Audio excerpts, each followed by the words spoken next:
I want to look at is how Heidegger develops the idea of the thing as the fourfold, or the gathering of the fourfold, to do precisely what Lee kind of explained in the realm of language. So I'm trying to say he actually develops an ontology based on this different way of grounding being. And I would argue that he transforms the idealism-realism debate by negating both in their opposition and discussing or introducing a non-duality. And I will explain what I mean by that. So instead of asking whether something is real or ideal, imagined, inside or outside, what we should look at is how things relate to each other, how things connect, how things come together. In a letter to Dieter Sinn, Heidegger himself says that in the Thin lecture, it's the only way or the only time that he really described his positive philosophy. Apart from the Thin lecture, and I'm quoting, I have never once presented my own thinking purely on its own terms. So the Thin lecture, the way he thinks about the thing is something that he himself considers central in order for us to be able to understand what Heidegger's positive philosophy is. And in the Thing lecture, he develops the thing as the gathering or the fourfold, right? So those terms in a way are synonymous for the purposes of this paper, or for the purposes of this context. And in developing the thing as fourfold or as gathering, he's trying to develop a way of seeing the world that overcomes the modern way of, or the modern human situation where we are homeless in the world. We are not part of this world anymore. We're not integrated with this world. We're not integrated with each other.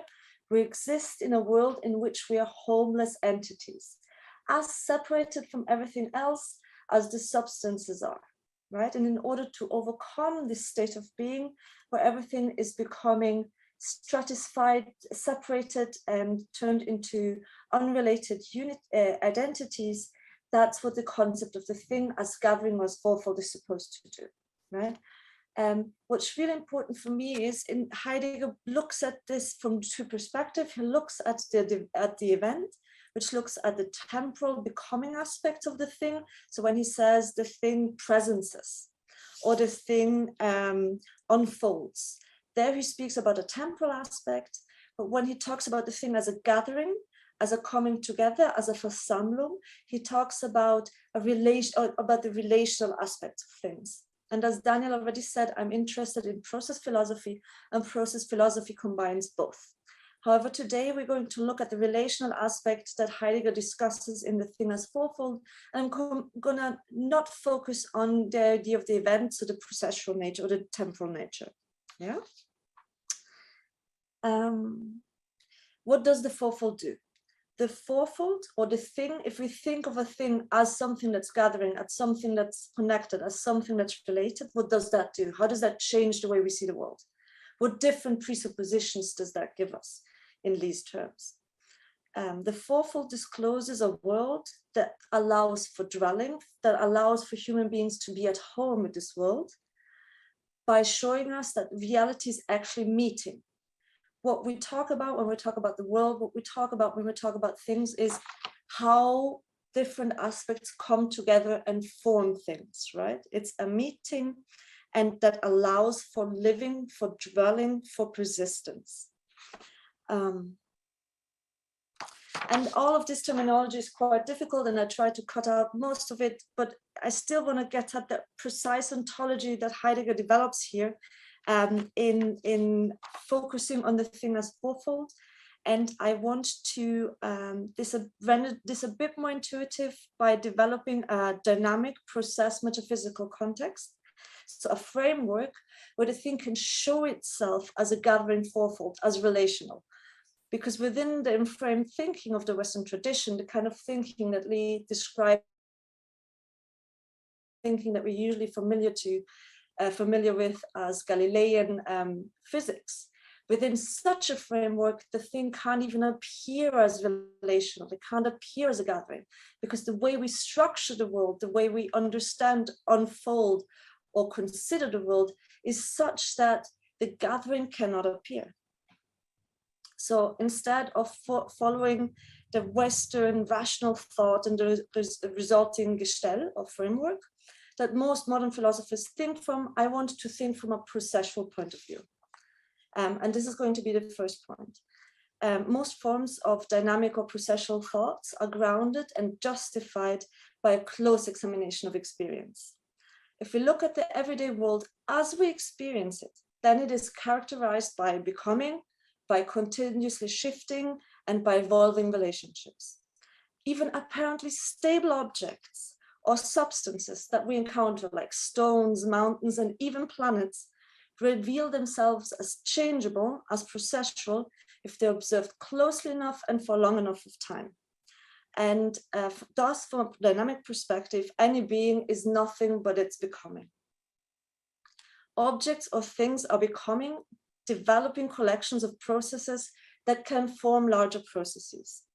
A good example is, for example, the cell replacement in our bodies, how one cell replaces the other when cells are built. Blood circulation and digestion, all of these processes are continuously ongoing. They have different temporalities, they have different functions, but together they form the process that is human life. So you can now not reduce who I am to all these processes, but all these processes need to happen continuously for me to remain alive, right? So I think that image kind of shows you how processes build up larger structures, which can be thought of as a larger manifestation or expression of the process, right? But it cannot be reduced to smaller process. So this is a non-reductive position. In this way, macroscopic things that we encounter in everyday life can be thought of as more or less integrated collections of happenings. And these collections of happenings interact with the other happenings and with environments. For example, planets form galaxies. That's a form of interaction, right? The reciprocal gravitational pull that keeps planets in their specific orbits creates, if you wanted, a meta process, right? And this is the image that I think we should think from if we want to really understand how processes can form objects. Mountains and stones, for example, form environments that influence the wind patterns, the weather patterns, the rain patterns, that can create habitats, okay, that can render other aspects or other locations inhabitable. Even as stones affect other entities, as for example is the case when I stub myself on the stone and I feel pain, there is a certain interaction between me and the stone. Things, is my argument, even merely from a process perspective, can be thought of as societies of more or less integrated, ongoing beings or happenings that engage or interact with their surroundings. So now, after setting the stage from which I think the thing as fourfold is much more easily seeable, I will now focus on the fourfold. And I think the fourfold is simply Heidegger's way of describing how these intersections of processes and come together. The fourfold describes how processes are gathered by the event to form well-ordered, well-structured collectives, and that's what we call things.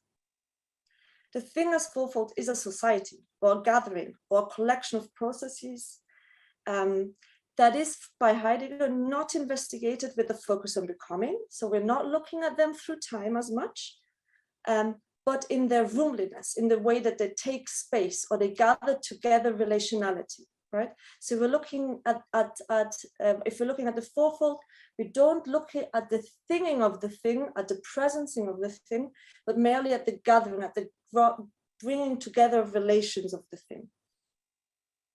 A quick aside, Heidegger does acknowledge that both aspects are of the temporal dimension and the relational dimension are intertwined, and you can't really tease them apart. But for the purposes of this paper, for the purposes of understanding, I think it's helpful if we try to keep them apart as much as we can. But when he talks about presencing, Heidegger says the things violent, they tarry ephemerally, they take a while. So they do have this processual element, this evental element, so this temporal element, but they also have this relational dimension that he names ecstatic existence or the fourfold, right? So those are the two main frameworks from which he looks at the thing. And I'm not going to integrate them much. I'm more going to look at the relationality. But my argument is that Whitehead's process ontology does precisely the same thing, namely trying to integrate the temporal dimension with the relational dimension. And Heidegger's approach is just a more phenomenological and more language-friendly approach than the processual one, which is more analytic and more science-focused, I would say. But this is a personal opinion, let's put it that way. Okay, so the thing has both a temporal dimension and a relational one. The fourfold focuses on the relational dimension. It's not that we forget the temporal aspect, we're just not focusing on it in this account. So this way, the fourfold names the essence or mode of being of the thing as being gathered for Samit, and the resulting thing as a gathering of different influences or relations is desubstantialized, not through a temporal desubstantialization, but through a relational desubstantialization. Man, these words are hard. And the thing is no longer constituted as a present and self-enclosed entity, but instead as an intersection. And Heidegger uses 4 lines of intersection. He talks about earth, sky, mortals, and divinities. I don't think there's any necessity to those 4. They remind me of the 4 causae by Aristotle. We know he liked that, so I think that's the reason why he used those 4, but I don't think we need to reduce it to 4 or these precise 4, but I'm open to be convinced otherwise. And this intersection is fundamentally relational. And what that means is there is no thing beyond the integrated collected meeting of these relations.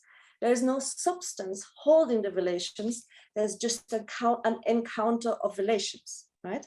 So Mitchell puts it in his book, The Fourfold, very well when he says, the particular thing is a node for such relations. The 4 avenues of relation taken together contextualize the thing. The thing as limited and finite is inherently tied to a world beyond it. Limit is not where something ceases, but rather, as the Greeks recognized, and I'm quoting Heidegger here, the limit is that from where something begins its essencing. So in the encounter, in the laborliness, in the relationality, that's where existence begins. And Heidegger addresses this in Building Dwelling Thinking when he argues that the thing is a bridge that brings about a form of relation, a neighborliness and a Nachbarschaft. This Nachbarschaft indicates a closeness, a familiarity, a connection that can only be entered into by the things that are open to such an encounter, and not by the self-contained indifferent objects that form the Cartesian worldview or that form the worldview of Galileo Galilei. Right? In these encounters, the things give themselves to the world, and the world creates the processes that are gathered into these things. The thing has nothing in addition, nothing essential in addition to this ecstatic being. And just like the Dasein's ecstatic being, the thing is always beyond itself. It draws us as observers, as investigators, through itself into the world and draws us with it. And that's why thinking about things is the way into the world sometimes. And disregarding this fundamental relationality is what Alfred North Whitehead calls to commit the fallacy of simple location. And I quote Alfred North Whitehead here: to say that a bit of matter has a simple location means that, in expressing its spatio-temporal relations, it is adequate to state that it is where it is, a definite finite region of space, and throughout a definite finite duration of time. apart from any essential reference of the relations of that bit of matter to other regions of space and to other durations of time. So this is just a description of the fallacy. Let me explain this in a bit more detail. For a long time, Western thought conceptualized the world as built out of concrete, stable, individual particulars that are fully present at one point of time and in one location in space. And this mode of thinking separates entities both in their spatial and their temporal dimension. Everything, every entity is fully independent. Whether such an entity is the only existent in space or whether there are other objects around it has no substantial impact on the nature of this thing. The presence or lack of further connections or relations doesn't matter, as it does not influence or change the nature of this entity. And this thought patterns holds for temporality as well. Any entity can be fully described by grasping its essential, that means its atemporal structure, without referring to or accounting for its past or its future. And Whitehead fundamentally criticizes this ontology of simple location, and he argues that actually there is nothing primary in our experience, in what we apprehend from immediate experience, that exhibits this character of simple location, either in space or in time. When we experience the world, things are always extended, related both in time and in space, as many of Husserl's phenomenological descriptions also show, right? The traditional picture creates a lot of very fundamental problems. In a world of simple location, strictly speaking, if we take that seriously, there is no room for causal interaction. Hume was right? If it's just simply located in space and in time, there is no room for causal interaction. There is no effective memory, no influence from the past, no lure of the future. There is no connection or impact between different entities, either in space or in time. Or except if we introduce some magical forces that can allow us to ground this relation. But neither do we experience these magical forces that allow for causation or memory or a law of the future, nor do we experience things as simply located either in space or in time. What experience actually shows us is a fundamental continuity. Things are going on. There is connectedness, there's relationality.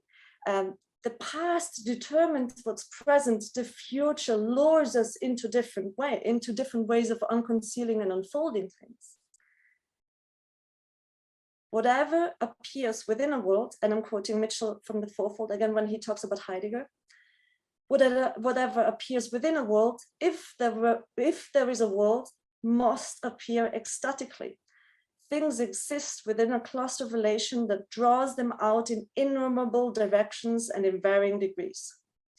So now I only have 2 minutes left. I'm going to try to make this very quick. So why is it then that we perceive things as static? If it is true that reality is only given if we let go of the idea of a completely encapsulated object in favor of a conception of being that's open to what lies beyond them, why do we perceive things as static? Well, the reason is that we often confuse the regularity and the continuity of stable processes with a lack of change or with a lack of relationality. Any process, any becoming is shaped by two forces: an internal principle and a self-unfolding that's rooted in the past and that preserves the memory and is responsible for continuity and unfolding, as well as an external principle, or what I call an external principle, namely our interaction of what's beyond the process. The first dimension is diachronic and extends temporally. The second one is relational, synchronic, and extends relationally. More continuous and stable processes are largely determined by the internal, repetitive principle and memory continuity, whereas more creative and unstable processes are more open to environmental influences, right? So a stone is very much a repetition of itself, whereas a human being is much more open to the environment, much more open to relational interaction, much more open to change. And only both elements together constitute the kind of evolution or becoming that we're experiencing. And I think I'll just end here. Thank you very much for your attention.